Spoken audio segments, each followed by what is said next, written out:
It only takes one person in a community. It only takes one person to mobilize a community and inspire change. Even if you feel like you don't have it in you, it's in you. You have to believe in yourself.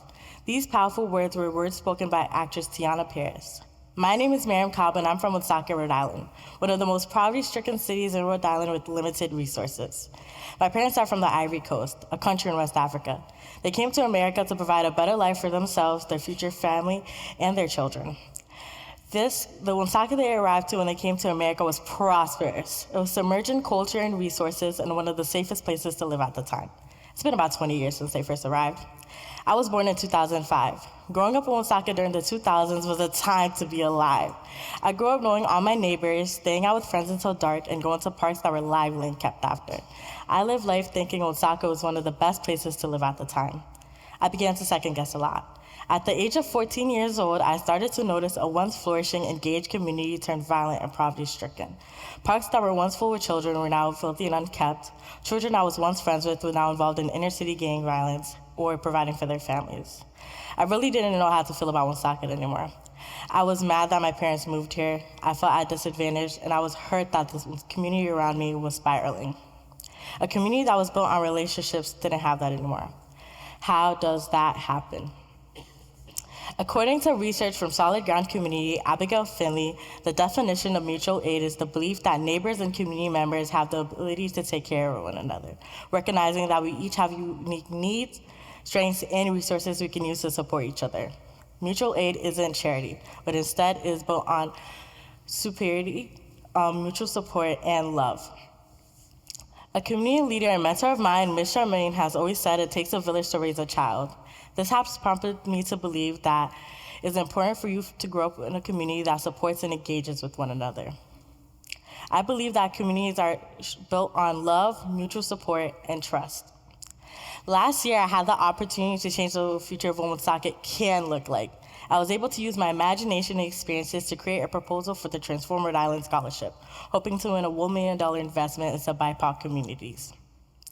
My proposal for the TRIST Scholarship was restoring the village, focusing on mutual aid and community engagement, preparing for the future curriculum, and career preparation. BIPOC communities are underprivileged. They are not met with the resources needed to be able to be equipped or prepared for their futures. BIPOC communities are not having their meds need. It is important to be said that equity is over equality. When I was announced as the first ever recipient of the Transform Rhode Island Scholarship, I was filled with a wave of emotions: joyful, hopeful, tearful, and anxious.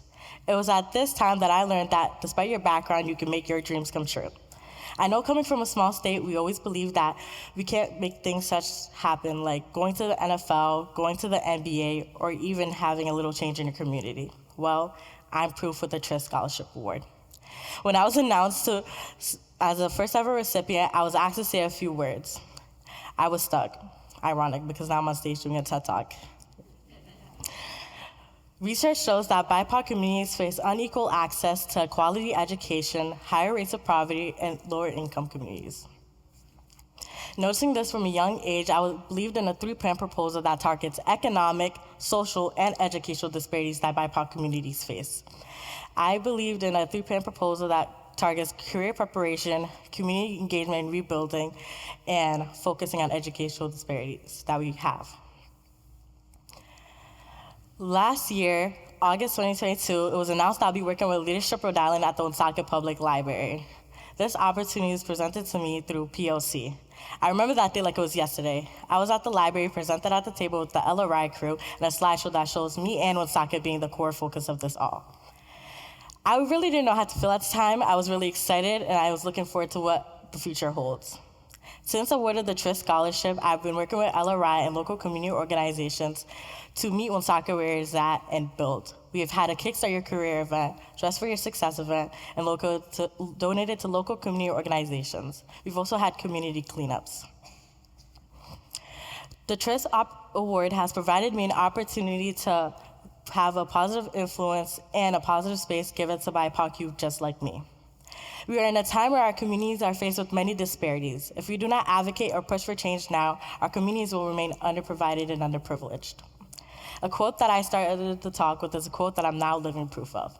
It only takes one person to mobilize a community and inspire change. Even if we feel like we don't have it in us, it's in us. We have to believe in ourselves.